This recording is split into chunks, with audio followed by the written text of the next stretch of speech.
Today we got my boy Shaun Garcia with us from Tuner Evo. We're gonna chop it up today, talk about some of the things, some of the past, the present, and what's coming next in the future for him and Tuner Evo.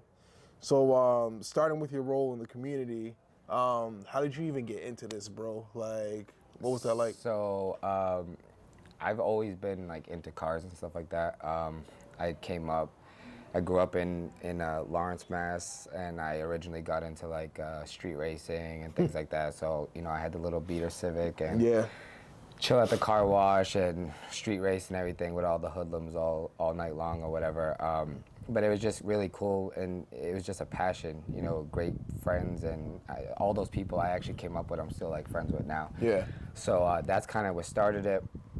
As I got older, and I went through more projects and whatnot, I got to a point where I started doing more media stuff. So I Yeah. picked up a camera, and that's kind of when I met a lot of you guys here in Mass. So I got involved with like David and going to like his car shows, Electro, and just like a lot of like the Team ECR guys, your meets, and just everybody local really. Yeah. And I got a lot of great support from everybody here. From there, I met Jay through photography actually, and I went to Philly was it the 10-year anniversary? I believe it was the 10-year anniversary in 2015, and to have a booth for my own media company. And that's when I started working with TE. Okay. So I've been with them. Since then, I've been doing the Tuner Evo stuff. Yeah. We've had a lot of luck with, increasing the amount of tour dates and stuff. I've come and go, because of personal reasons with Tuner Evo, so it's been like an off and on thing. But I'm back full time, and the tour is still going strong. And now I manage all the social media. I manage the media team. I do marketing, all the vendor and sponsors. Okay. And a lot of like the public relations stuff with the company now. So we have a big team of people that everybody's kind of like doing something different now. It's not like all on one person like it was for the past 17 years. So, being from Lawrence, do you feel like that kind of shaped your initial outlook on the car scene, like as far as like what you wanted to get into? Because, some people might be more in the stance, some other people might be in a race. Like, are you a diehard race guy, or are you more? I love race cars. I love racing. I mean, a fast car is always gonna impress me more than something else. But I am genuinely an enthusiast, so I appreciate all cars. The city definitely, molded me to be a racer, and like, I don't care what the car looks like if it goes fast, know.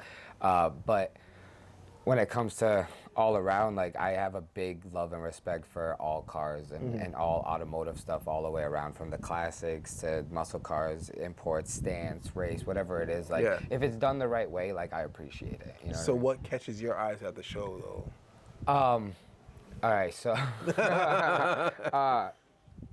honestly, I get to meet a lot of these guys beforehand, and sometimes you see these cars and they're not the perfect cars. So I'm not always looking for something perfect. I'm just kind of looking for something that's executed the right way. Like, it's not hard to keep a car clean and mod it tastefully. So, right now, I would say this season, anything on TEs. Yeah. This season was like the year to see like what are they going to put TEs on. So like, I actually got to see a couple like BMWs with like Reggae Masters. That's super cool. So like the Euro mix with the Japanese wheels and stuff, that's something that caught my eye this year a lot. Guilty. Yeah, there you go. But in Minneapolis this weekend, I saw a black LS 400 with white TEs on it, and it was super dope because like you see VIP, but at the same time like you see like this like performance, like Japanese. You know what I mean? Like it's if I was to do a VIP car, like that would be it. I would probably do away with like the shiny wheels and go with like a white or you know it just. I would hit the hills with them TEs, bro. I'm not gonna lie. He wasn't going up no hills, but it worked. It worked well. So like those are the things that catch my eye. I'm looking for. I look for little details that are different than the next car. Okay. It doesn't matter how, even if it's like a decal that you made and you put it somewhere, you know, somewhere cool that just made it different than the next person. Like I've seen like window stickers like the, you know, made into like their own little brand or something. Those little details are what I look for with cars, absolutely. So being on both sides of the spectrum now, you've been the spectator, and now you're helping organize one of the more premier events that's traveling around the country, and soon to be international. What's some of the transitions that you've seen over the years that you like, as far as the car community and the creativity and, you know, what people are offering in the car scene now? So I think the car scene has a lot of like aspects to it. I think there's still like the group that is still kind of ruining it every day for us, like the takeovers and the just the idiots of the thing. They're still enthusiasts.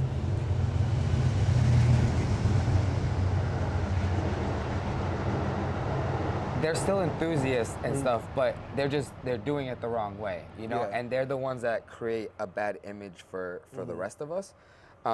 So I'd like to see that fade out. Yeah. But I've actually realized and paid attention to the younger generation. Yeah. Do you think there's somebody who's going to actually incorporate that whole takeover vibe into a show? Because remember, we weren't really doing drifting at events. Right. And I don't know how. like more in a controlled space.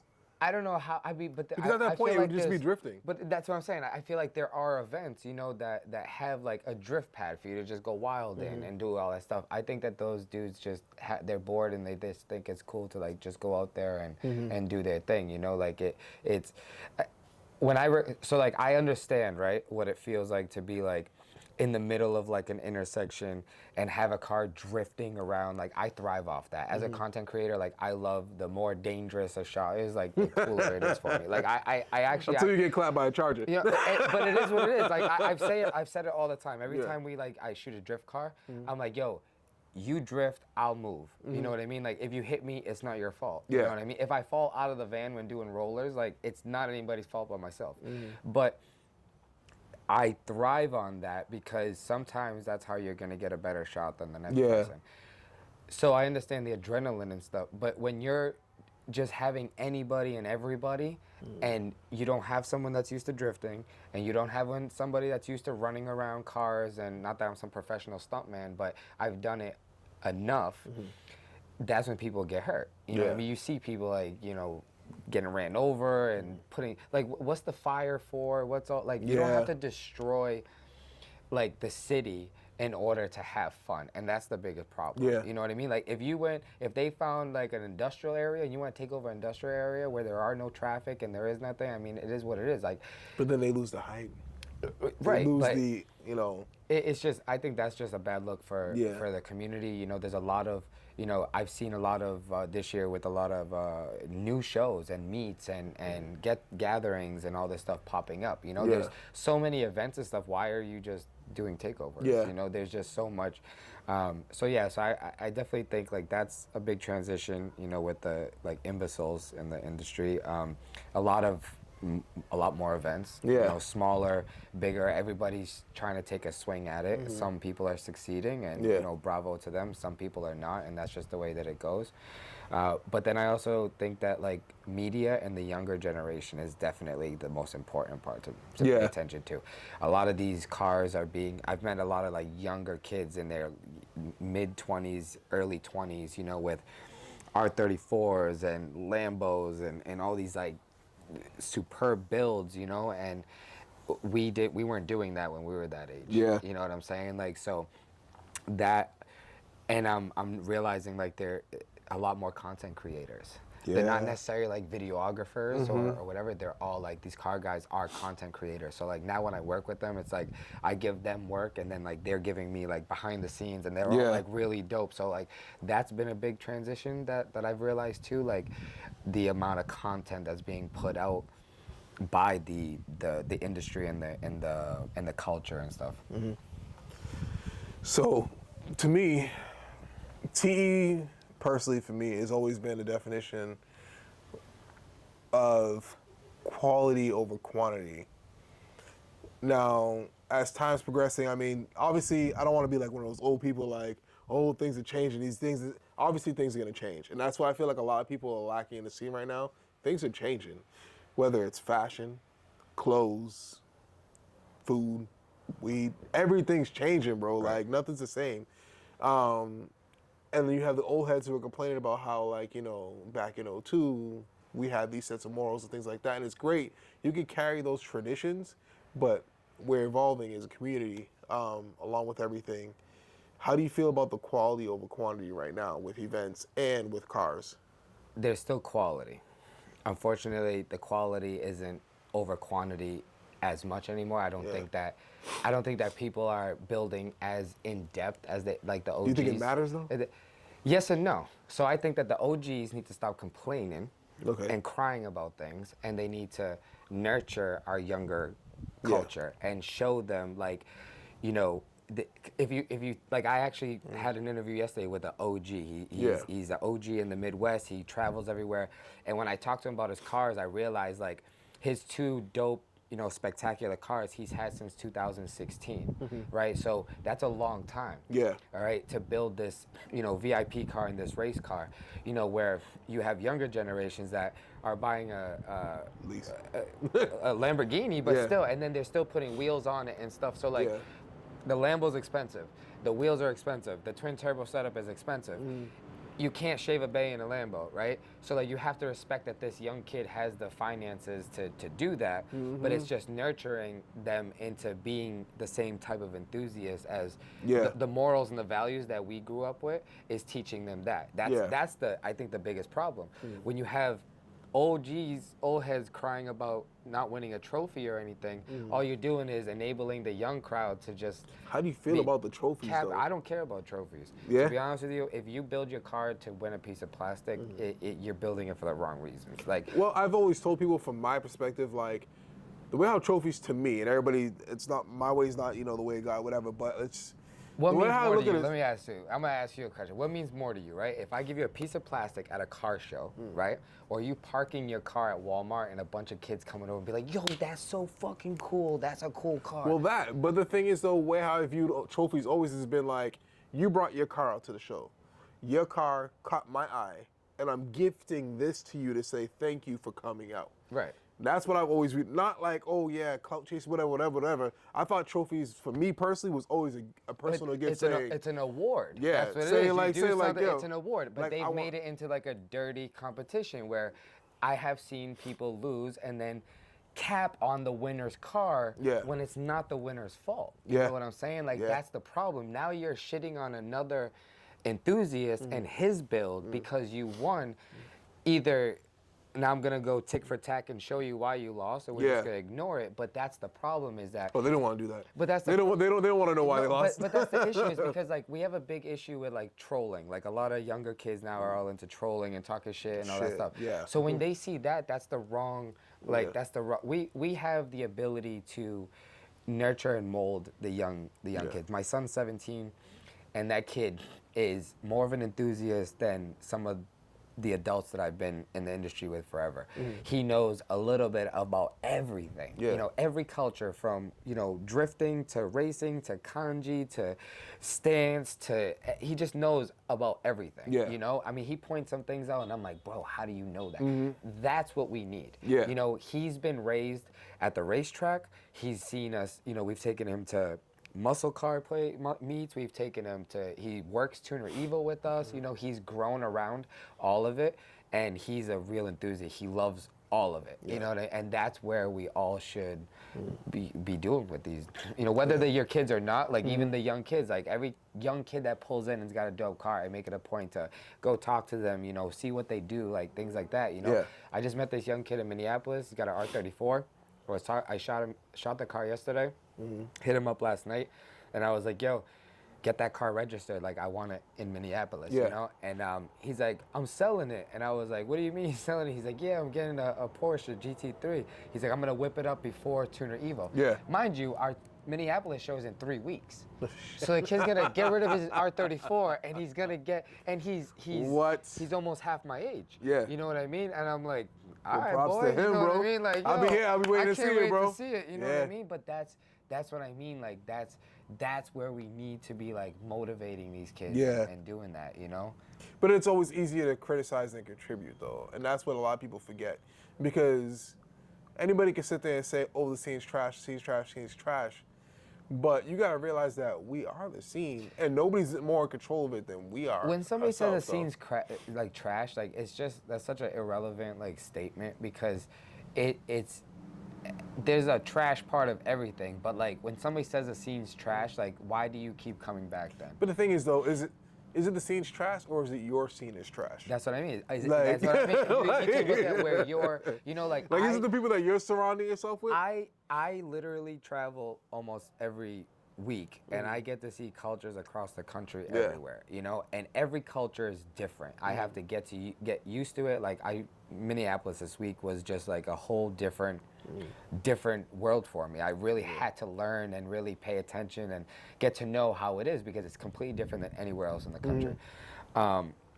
And when you get to know that, you start to see, like, yes, there is trash parts, because I purposely chase meets and shows in every city that I go to, and I travel across the whole country, as you know, and I do pull up to some places where I'm like, man, what's going on here? Yeah. You know, but then like last night in Minneapolis, I was like, I don't want to go to this 10:30 at night meet. Like, it's probably going to be like a takeover, like, you know. Yeah. And I got there, and there was this big fixture, and they had all these fire cars inside, bro. There was so many people there, and I was like, yo, who even owns this place? Like, it was just lit.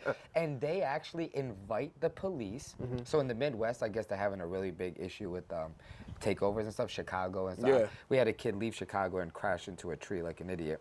What? So they actually, the groups that are trying to do legitimate things actually invite the police to pull up and hang out. I mean, that's what we do. You know, and like, even though they're not obligated, like, you know, we have to have it for my event. You know what I mean? Like, they're not obligated to do it. Like, they're still doing it to keep that control, and those are the groups that should continue to thrive. Yeah. You know, whether it's just a late night meet, a show, whatever it is, like, we should be supporting those people. Yeah. You know what I mean? All right, so we're talking about Minneapolis, we talked about Chicago, you know, we talked about Philly. Now, from the photographer aspect of things, what does it mean for you? Well, let's go back. How did you even pick up the camera, bro?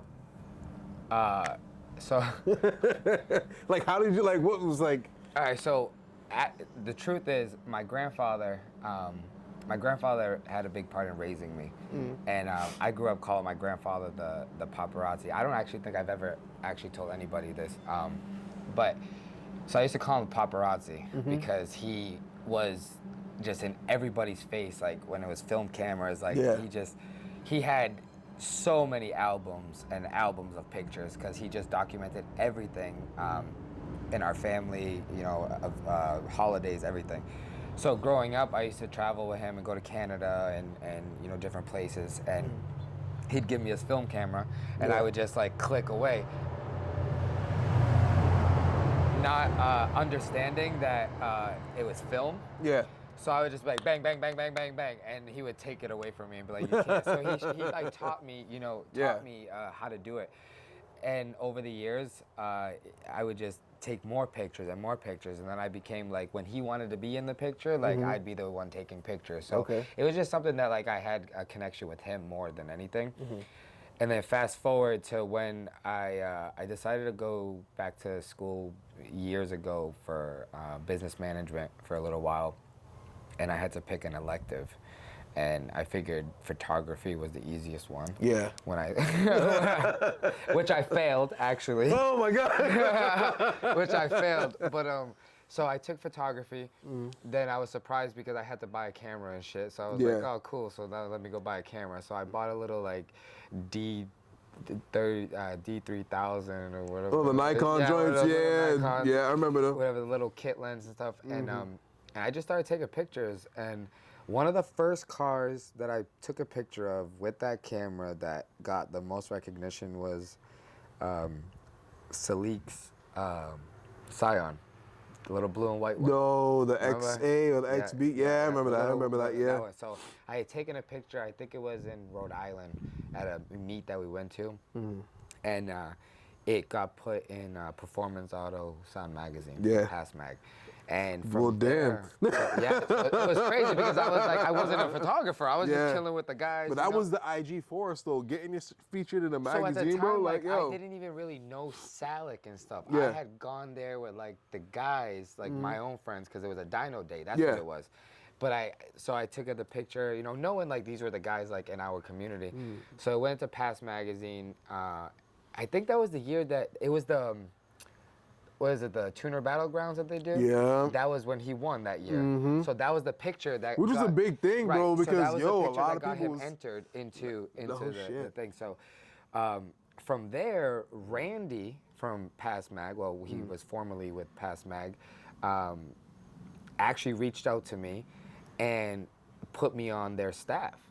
No shit. So I ended up, you know, doing event coverage, like David's events and Electro's events and stuff, and like the yearly recap and stuff. They put all my pictures in there. And it was cool. I mean, at that point, it was just cool to have my name there. Exactly, like, bro.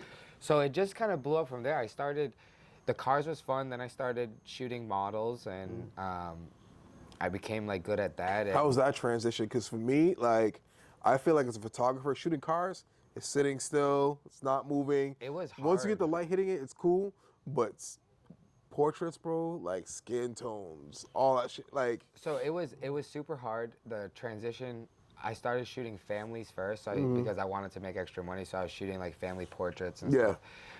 And I got really good with working with like younger children when they're going crazy and you know, parents are, you know, running around. Like what I would start doing is just let them do their own thing and get all the candid shots. So families were loving it because they're like, oh my God, it's like so easy. And so I became successful at that. And then I started shooting girls. The hardest part with like shooting girls was getting models to shoot. Well, yeah, in this area at that time, like I wasn't really known, so a lot of like girls that had following didn't want to like shoot with me and all this stuff. So I was like, oh yeah, whatever. So what I started doing, that's when SGP Society was kind of born. I ended up just kind of looking for girls that wanted to model but weren't models yet, but they had like the, you know, look and the motivation behind it. And we just started, me and my ex-girlfriend at the time, we just started, you know, managing girls and making sure they had content and all this stuff, and it blew up. We started going to all the events. You saw the ladies of SGP and all that stuff. So that's where all that came from. And then I met Tillette.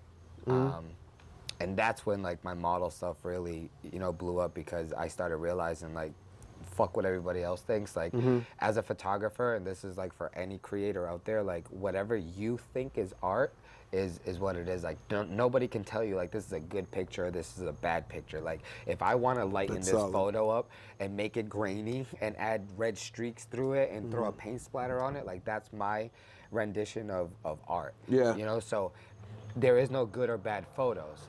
Like yes, you can make someone look bad in a photo, you know, that's a different you know, conversation. You know what I mean? But a photo itself, like lighting, all those things, like some people, you know, want real mood lighting. Some people want to cut that person in half with the light. You know what I mean? Like what if I wanted those lights across the person's face? You know, like that's, so I learned that from Tillette. And that's when the model stuff and business and commercial and it just blew up so fast for me, bro. I was so overwhelmed with everything, with traveling, and once I started traveling with Tuner Evo, then I started working with bigger names, with Bear, Janice True, Brittany Page, Marie Midori. Like, it was cool to like be homies with all of them and build relationships with them, and it really sparked. And even with the cars, like being able to shoot certain like cars like Ping's S15 or Bars, GTR, everywhere I go, the Castrol Supra, like I get to work with cars that like Larry Chen is shooting, and, bro. like they've been on Hoonigan and here and there, so like it's truly that's a blessing. Gotta be dope, man. So it's not even a transition as a photographer. You gotta like transition as a whole. Like, you gotta tone it down because like it's exciting and it's overwhelming and everything. But if you don't focus and you just it's a blessing and a curse, I would say too, because it's a lot to handle at the same time. It is. So as a photographer, I gotta ask you: have you yet? And if you haven't, what is it that bucket list shot for you? And I'll ask because I know you do the models and I know you do the cars. Which one for each situation? Have you hit the bucket list shot for your car yet? For a car? No. What is your bucket list shot?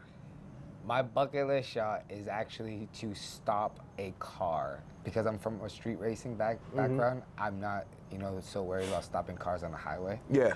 My bucket shot list for a car, and I've been saying for years, would be to stop a car on the Zachem Bridge, have my guys keep traffic back so I can actually get a real dope shot with like the TD Garden. That the whole aspect, not some rollers. Like I want to be able to get out and have like a whole behind the scenes of like standing on the Zachem Bridge. Like if someone takes my memory card and I get arrested, as long as we have it when I get out, it's cool. I'm all right with it, bro. So my guy, let me tell you, I tried that by myself. Yeah, see, no, we can't do that. Yo, I almost got hit probably like 19 times in a matter of 30 seconds. And yes, it wasn't exactly what the shot pictured, so I do want to go back and get it. Well, maybe we'll have to do it together. But, yo, just being able to sit there and say that I took that picture on the bridge, bro. See, that's what I'm saying. I was like, fuck it. It's like I'm an adrenaline junkie creator. Right? I like Prime. Shout out to Prime and Crown Speed Lab. But like Prime, every year they hit me up. I go out to like Sevens Day and stuff. And like and you just went amazing, this year, right? I missed amazing. it this year, but I made the block party. But like it's so exhilarating to be in the middle of Times Square, like dog, I'm sitting down in the intersections, like I don't care, bro. Go around me, you know what I mean? That's the part about it, bro. When you really give no fucks to the photographer. So being able to like do that in our backyard would be cool. Or any dope shot on any type of like historic thing. A model bucket list shot. I don't know if I really have one. I mean, I've done is there a model that you would like to shoot with that you haven't shot with? I've done a lot of stuff. Like, I mean, I've put girls in lingerie and gas stations. I mean, I've done everything, bro. Like back before it was like super cool. Like the way it is now, there's nothing that surprises people. Like with TikTok, like in all the TikToks in Walmart, like I was doing that in 2015 when TikTok wasn't around. Like I was walking into a gas station, be like, yo, listen, I got a girl in a trench coat and she's like in lingerie. Can I shoot her by like the beer? And people are like, what? Like, cause OnlyFans wasn't out. Like that stuff wasn't there. So like I had to work. Now people are like, oh yeah, no problem. You know what I'm saying? A model that I would like to work with. Honestly, one of my... Or even a celebrity. Madzilla. Yeah? Madzilla. I've been a huge fan of Madzilla's work, her vibe, just everything. I've always liked shooting tattooed girls, urban photography and stuff. I'm always looking for a dumpster or an alleyway or graffiti. You know what I mean? I just shot Lambos by a mattress in an alleyway. Oh, shit. I was like, yo, no one does this, but like I like that grunge, like urban feel. Yeah. And she's just got like that perfect amount of like ratchet, you know what I mean? But she's organized. She's an influencer that I've followed since I started, and she's still doing her thing.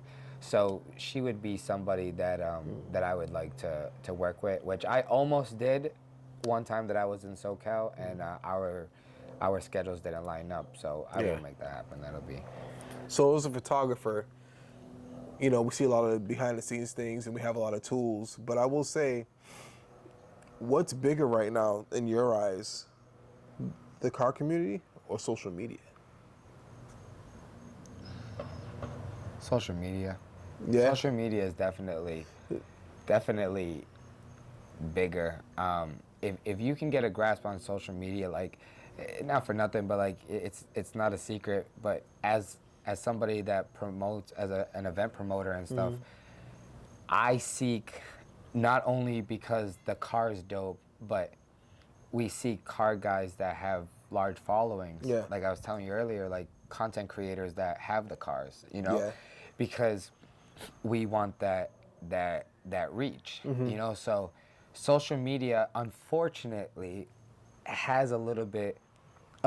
Like, I don't look at people's following so much. Like, I don't have 1 million followers, you Yeah. know what I mean? But I have interactions because I actually interact with everybody and, you know, directly, you know. So but when you're looking at, you know, being a promoter and getting, you know, cars to register and vendors and stuff, like, you definitely look at people that have that social media presence and people that are posting and things like that, because that's ultimately the best way to advertise these days. Yeah. Like, nobody's watching TV to watch a commercial, or, you know, like, commercials are not in anymore, you know, like Which, you're not gonna lie, I can't imagine what it'd be like to sit there, you're watching the, like, Pat's game, and you see a TE commercial on TV. Granted, it wouldn't register with a lot of people, but it would still be kind of just like, oh shit. Well, I mean, Burger King can put $3,000 into a social media ad and get more out of that than a $20,000 30-second commercial on ABC. Yeah. You know what I mean? Like, if it's not like a football game or something like that, like, people are not watching cable TV anymore. They're not. You know, they're streaming. Like, even if you're watching like SVU and all this stuff, you're streaming it. Yeah. You're streaming. You're not watching it live. So like the chance of watching, you know, I do think like the like YouTube TV, like those commercials, but that's a social media platform. Yeah. They're taking over streaming cable. But that's where you want to go and get your ads, because they show ads the same way they do on YouTube through their TV streaming. So like, I think social media is definitely. With the impact of the car scene, I am noticing though that certain networks are starting, like they're starting. I'm hearing shit where Car culture. you're gonna see car culture being representative, because yes, it's great seeing all the guys, you know, shout out to, you know, like the Chip Foods and, you know, all the Garage and Gas Monkey and everything like that, but the scene is evolving and it's changing, and Well, it's only the a car matter culture has become a big thing with brands and companies Yeah. too. So they're also using car culture to promote 7-Eleven. Yeah. They're genius. Yo. Car of the year. Yo. They shout out to Tyler out in Cali with the purple Porsche. He got car of the year. So like with the 7-Eleven like car club thing, Yeah. the merchandise, they got like a whole website, Bro. They're just so smart, because there's millions of people for free. I know. For actually, people are paying for it, right?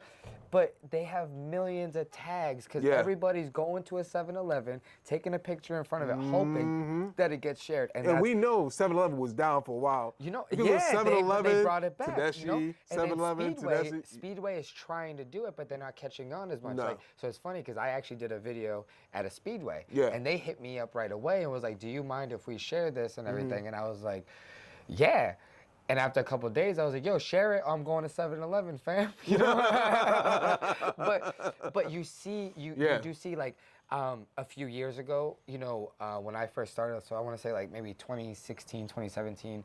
I got the you know, honor of working with Sebastian. He was one of our graphic designers, and now he's got his own business where he, you know, places, you know, vehicles and stuff. He works with a lot of artists, you know, I mean, big name artists. Yeah. And he places cars, you know, for these videos and stuff. But like, he had a direct hand, you know, with the transition of like those high-end fancy cars to those import cars and the 240s and all that stuff in the, you know, the Jack Boys RX-7 Yeah, and yeah. all that stuff, bro. Like, he has had a part in placing that and being That's a part dope. of directing dope. that part, and he's still doing it. You know, like some of the shit that this kid does that I watch, I'm just like, yo, I'm super happy for him because one, he's a part of the culture changing. Yeah. And I'm happy because he's doing something great for himself. You know, but one of his last projects that I saw, he got multiple DeLoreans and like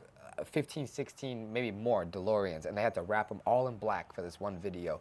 And he made it happen, bro. Like the productions that these kids put on, and they're younger, man. Like Yeah. these dudes are, Yeah. but they're influencing like the pop culture, like the music culture and everything by bringing our car culture into it, you know? And that's where you're getting like, you know, rappers and stuff. Like we had Beanie Siegel and Freeway at Philly a couple years ago. And like, you know, those guys came up in the era like 22s, you know what I Bro, mean? listen, Escalades. I'm you not know, gonna like, lie, all that bro. stuff. When they hit that stage, bro, I lost my shit, bro. You know what I mean? But I lost my shit. You were there, right? Bro, Yeah. I lost my shit. Well, yo, when he got there, Beanie Siegel, they were like, oh, they're bringing Beanie Siegel because we booked Freeway. Yeah. And I was like, oh, shit. So I went outside, and it's funny because they're all big, and I'm Yeah. in security. So I'm like, but Beanie Siegel asked me, he literally was like, yo, my son's on FaceTime, and he wants to see the cars. Yeah. So we walked through. And it was cool to see these, like, OGs, like I said, that came up, you know, in, like the, you know, 22s and Escalades and all that stuff, you know? Appreciating all these imports, man. Yeah, like looking bro. at like a Well, Hyundai that's- Tiburon, bro, like, that's the yo, trend right that's now. so dope. Like you know? Luda has his Acura Legend, bro. Like he, yo. Well, a that lot of shit- these guys are Don Omar. He's Yeah, I a know. huge I like know, car guy. bro. You know, he's Yeah. got some fire Supras. You know, a lot of these guys, a lot of these influencer, celebrities do have crazy car collections, and they are diverse. It's not just you know. So how do you feel about the Rick Ross car show? I think that anybody with a following like that and money, no offense to anybody, but it's always gonna work. You know what I'm saying? Like, as somebody that... 'Cause that ticket to get in is crazy. Well, that's what I'm saying. As somebody, and we've talked about this as like promoters, you know, like if we had the budget to bring, you know, Meek Mill and you know, 40 different artists and have a festival, we would sell $100 tickets, and we'd sell 3, 4, 50,000 tickets if we had a venue that large. You know, it's the more financial backing you have, you know, the more you can do and the more people are going to come.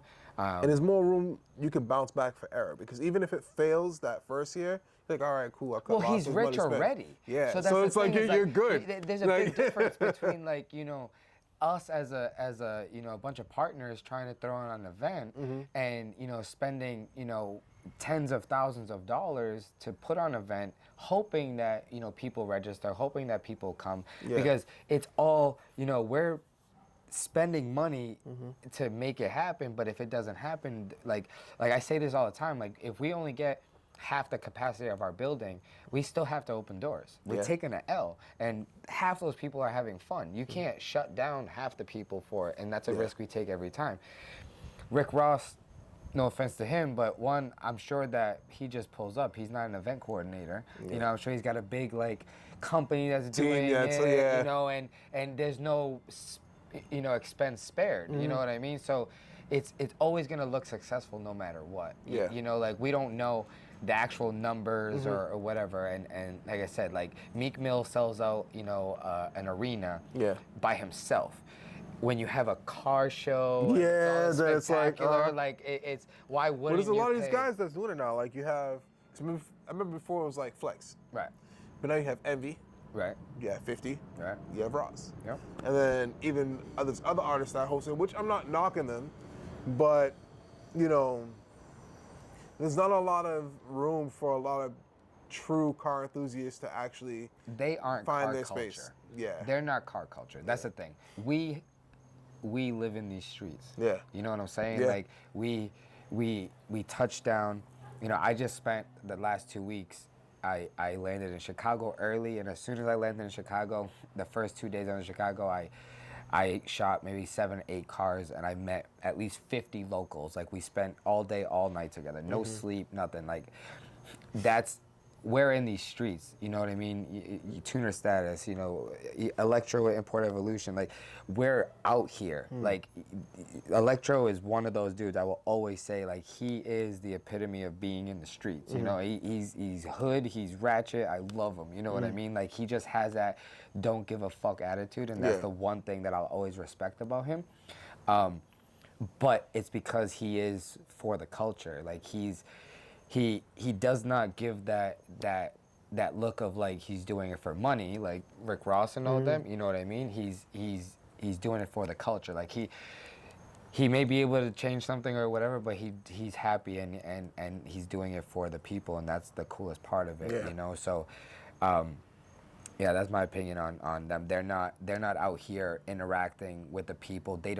Rick Ross don't know what this guy has into his car or whatever. Like those dudes drop their cars off and have them cars built and thing. They don't know like that stuff. Not saying all of them, but I truly believe like some of those guys are not enthusiasts like that. So now, traveling all over the country, taking in all different aspects of car culture. What's it like? I mean, and this is not like no East Coast versus West Coast or whatever you even want to call it, bro. Like, what's it like seeing over there versus over here? It's a lot different. Car guys are soft, and I don't mean that in a bad way, but East Coast car guys are a little bit more like on the rugged side. The vibes are just way different. Cali is very like nostalgic, I would say. Like there's a lot of car culture history in Cali. All the biggest, like some of the biggest companies are all, based out of there or whatever. So car culture there is different. There's always something happening, all year round, and it's very, very, very diverse, like from exotics to things, but it's still kind of like separated. It's still kind of separated. The car guys themselves are a little bit more on like the more mellow side. Like it's more of a chill. Like their events out there, like their meets and everything, a lot more like laid back. A little bit more on like the hype, like side of things. From what I've seen, like when I go out there. Yeah. Where the East Coast guys, they both sides like to compete. East Coast just a little bit more like on the rugged side, like I said. You know, like we have our OGs, we have our new guys. The attitude is a little bit harder on the East Coast. The ego and the attitude and stuff is a little bit harder on the East Coast, I would say, than it is like on the West Coast. Let's talk quality, pound for pound. Transitioning from East Coast to Midwest to down south to West Coast, who's really like got heat like right now? Puerto Rico. Yeah? Puerto Rico has the cleanest cars, hands down. Yeah? On any stop that any city and stuff, I mean, it's very hard to beat some of those, how clean and like the quality of some of those cars in Puerto Rico, and it's just unfortunate because like I've seen it. When I was vacationing in Puerto Rico, I met up with some people. You have to go to one of our shows, like, and it's like, yo, have to check out one of the shows. Not even because it's a Tuner Evo. Like you get 2 days to see like the dopest cars on the island. Like when I was there, I was shooting an RSX. And they were like, oh, this is the dopest RSX on the island. And I'm like, how do you know that? Like, it's an island. You know what I mean? Like, it's a whole island, Like, how do you do that? And as I spent more time and I started seeing more cars, I'm like, damn, like, but that's how their culture is. They're okay with all of them agreeing that that's the dopest RSX because they only have what's on the island, you know? So they already kind of know what's what. But Puerto Rico is the only place that, for example, I can look at a car and possibly consider it for a best of show while still having ESR wheels on it. Because you have to look past the fact that it's ESR wheels, because these people will build an immaculate 100% best of show build, but they can't get the TEs or the wheels that they need for that Yeah. build. They're double the price, or they're, you know, however long wait to get into Puerto Rico. It's not as easy to obtain the parts that we do here. Oh, trust me, So, because when I filmed in Barbados, I was talking with the guys and some of the tax that they have to really like. And that's bro, like that shit's crazy. Like, yo, buying an Evo for them, yeah, it might be $18K out here, but by the time they get it there, It's like $40,000, yo, $40,000, bro. bro. And that's then the thing, so that's stock. Like that's not even like getting exhaust for it, getting wheels for it. Right. You know, sourcing it and shipping it and trusting the person that, hey, Right. I'm giving you this bread, bro. Like, and send that's it the in a thing. container. But when you look at, a buddy of mine's importing an R34, and he's been talking all week on the phone, and like to replace like the front bumper, paint match it, put a HKS exhaust on it, and all that. He's having all that stuff done in Japan before it comes here. Yeah. Because everything's pennies. Exactly. You know what I mean? Everything is pennies and It in makes stock. sense, bro. So it's like, get that stuff done there, and then ship the car ready. Yeah, like, bro. why chase those parts when it gets here when you're already waiting And that's 3 something months that for I've the been car? noticing because I'm watching, because I follow guys like Dustin. You know, Dustin's a solid guy. Dustin And, Williams? yeah. Yo, I'm waiting for a phone call back, bro. You know, Dustin, you know, TJ and those guys. TJ just did finish his build on the R34, which is crazy. But, you know, I started noticing like all these other guys like Randy and stuff like that, like they're building their cars over there. I'm like, why are they building their cars? I'm like, oh, because I'm watching them walk into those shops, Right. and I'm seeing the price that they pay, and I'm like, that makes fucking sense, Makes bro. a lot of sense, yeah. And to ship everything all together, plus some, throw Right, some shit right. inside the car, and then ship it inside the Right. car, you know? Yeah, no, But- so I'd have to say, like, everybody has their, like, scene. There are clean cars in every city that I've been to. Every culture has its own beautiful thing about Yeah. it, and everybody has their, like, fire cars, their, you know, mid-tier cars, and their guys that just are part of, like, the scene, you know what I Okay. mean? Which you still gotta respect them. Pound for pound, if I had to choose, if you had to take like all the best of show winners and pick, I would probably go with Puerto Rico. Puerto Okay. Rico, like I said, it's just they're just immaculate cars there, bro. So a hard question and a real question. Well, hard, you know, we'll see. But what aspect of the country needs to catch up and really get their shit together? Oh shit, the East Coast, Yeah. the Northeast, Northeast, us. Yeah. Us, literally us. Like, yeah, 100%.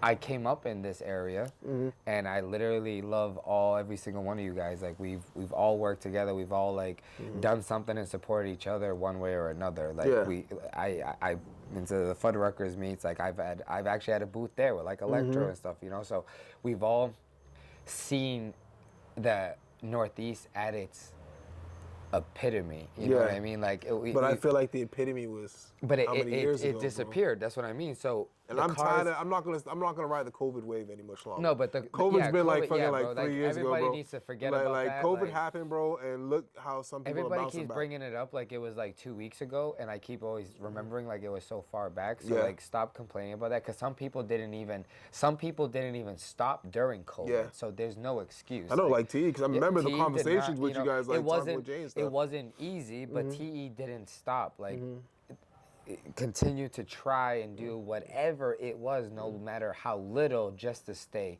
relevant and not like die out. Because the biggest thing was complying. Right. When we was talking, it was just like, okay, what are we gonna do about these facilities? Tell them to mask up. That's all we can do. We took a huge hit. Yeah. They canceled our biggest, our SoCal event a couple of days. Our staff was there already. You know, that's a hit. That's not, they don't refund you your money back or anything. So our following SoCal show was basically all credit. So we had to do a free, we had to pay for the venue because they don't credit you on the venue. No, that's gone. No, listen, You know, you that's outta not here. our fault. So that you can imagine how hard of a hit for a company it is, but we stuck with it, and here we are still with a full 2024 schedule. You know, Yeah. so the COVID thing has to go, but the Northeast, we have the events, we have the promoters, we have the cars. We just need the camaraderie to come back. Yeah. We need everybody to just show love and And we have the support each media other. because there's a lot of talented Media guys too, out bro. here. Like that's And- everybody's got to come back together the way that we used to do it and support each Yeah. other, and we can. That's show. hard though. So That's the biggest thing I feel like we're lacking out here, support, bro. and that's the thing is people are Like- scared to support each other. People are scared to share the clout or share the dollars or share whatever it is that they're scared is they just don't want to do it. You Yeah. know, so I'm hoping.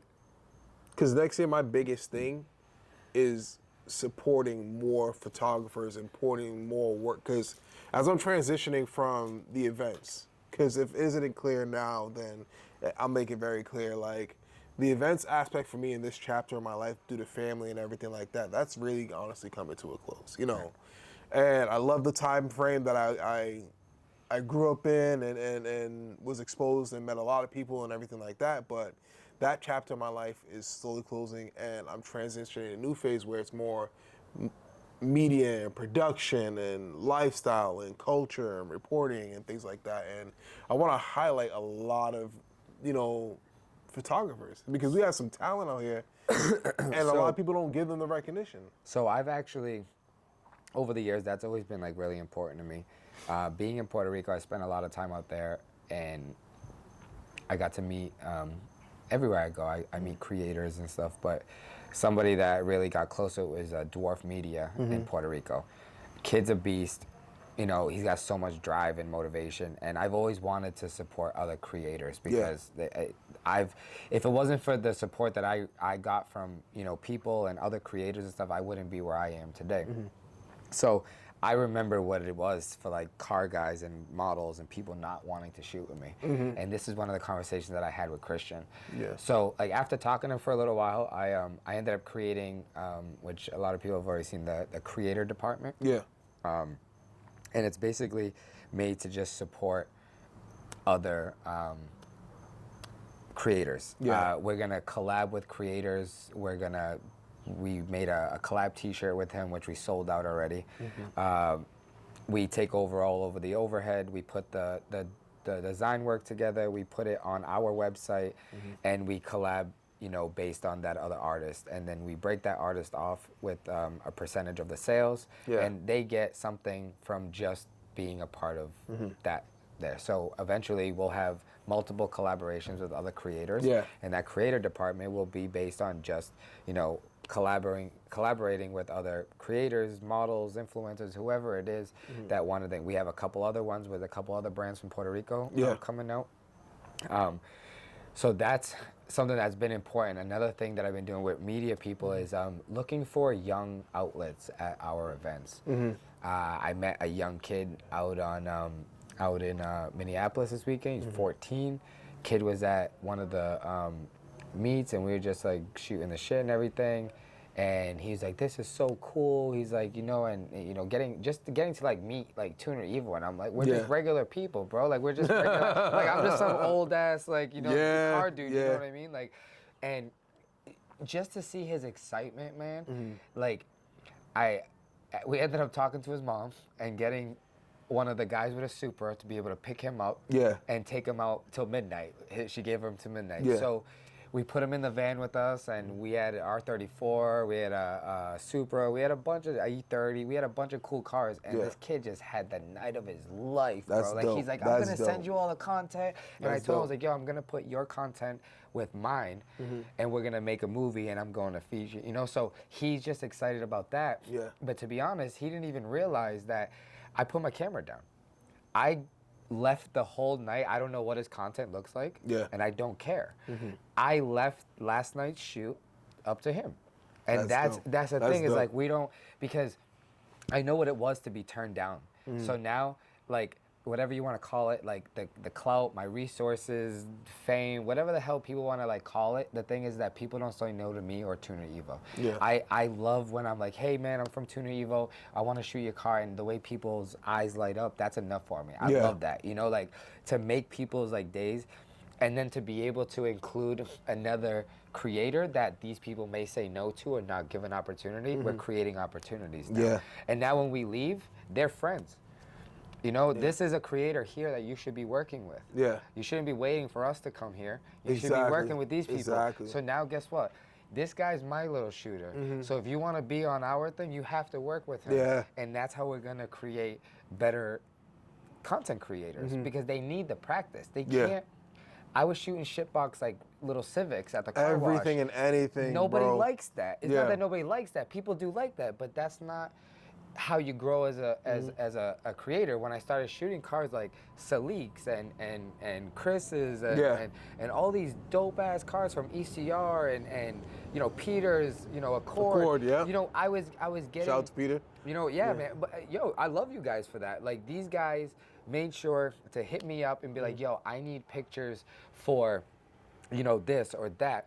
And even though I didn't charge any of them, all those guys would always be like, yo, how much do I owe you? Even till this day, man, you know, Mina, you know, every time he gets a new, he's a rich dude, you know, every time he gets a new car, you know, like the AMG we just shot, he will, I reach out to him, like, yo, I want to shoot the car, like, I just want to have fun with locals, man, like, you know how it is. And they have that respect with me, like, they'll always, like, be like, yo, how much do I owe you, or whatever, you know? So if I can start having a younger creator tag along with me and get these shots with them and teach them and introduce them to the people that mean something in the culture, and then they get $150 or something for learning, I'd rather that. That's better money. I don't need to get paid for the shoot because I'm blessed with my opportunities are going to come. My opportunities have come through life, and I'm just the type of person where I'm going to create opportunities for myself every day. Like, they're just there. My work ethic and my attitude is going to do that naturally. It is what it is, you know, but I want to use that to create for other people. You know, I now have, you know, Christian, part of our Tuna Evo, you know, media team full time. You know, my homeboy from out here, you know, is a great videographer, Cloud 10. He's now, you know, traveling with us also. That's two people that, you know, Puerto Rico love all the influencers from over here, and I'm like, yo, we got famous people over there, bro. We gotta bring them over here, you know. We just recently brought Drift Island and Creamy brand from Puerto Rico, the podcast guys, and they're crazy when it comes to like behind the scenes and interviews. And they don't miss, you know. And that's what we need to do, is create opportunities and open up, you know, things for you know, other people, similar to what you're doing here. You know, you take pictures and stuff, but you're creating an outlet for people to kind of get things out and bring awareness to certain things. It's not a negative thing. It's not a negative thing. Like, we all love this the same way. You know, it's just a matter of us, like, all doing what we're good at the right way. You know, this is what you're good at. You're doing it. You know, this is what I'm good at. You know, and you know, it is what it is, man. Like, that's really everything in a nutshell. So, as we're gonna wrap this up, bro, I got two questions. One, you know, people who've watched this and followed me, they know one question I ask, and one thing I want to introduce is legacy. What's something? Because obviously, you know, hopefully not anytime soon, you know, but we all expire one day. And what do you want to leave behind for the community? Like, what's the mark you want to set and leave behind for the community? Like, yo, this was Shaun. Honestly, I just want to be motivating. I want to be an inspiration. I actually posted earlier today, I'm here to be an inspiration, not competition. So I want to just be known as that motivated individual that just made people laugh, you know, and help nurture and show love. You know what I mean? I think showing love and just being yourself is huge, and I think I do a good job at that. I got a lot of people that daily, like, show me an overwhelming amount of love or whatever. And every day I kind of like take that in and realize, you know what I mean? Like, sometimes you don't think, you know, as yourself as like that good of a person, or you know, it's like a humbling thing. You know, you don't want to be like egotistic and be like, yeah, I'm the best. You know, like, I don't think I'm the best. I don't think I'm the best content creator. I don't think I'm the best event promoter.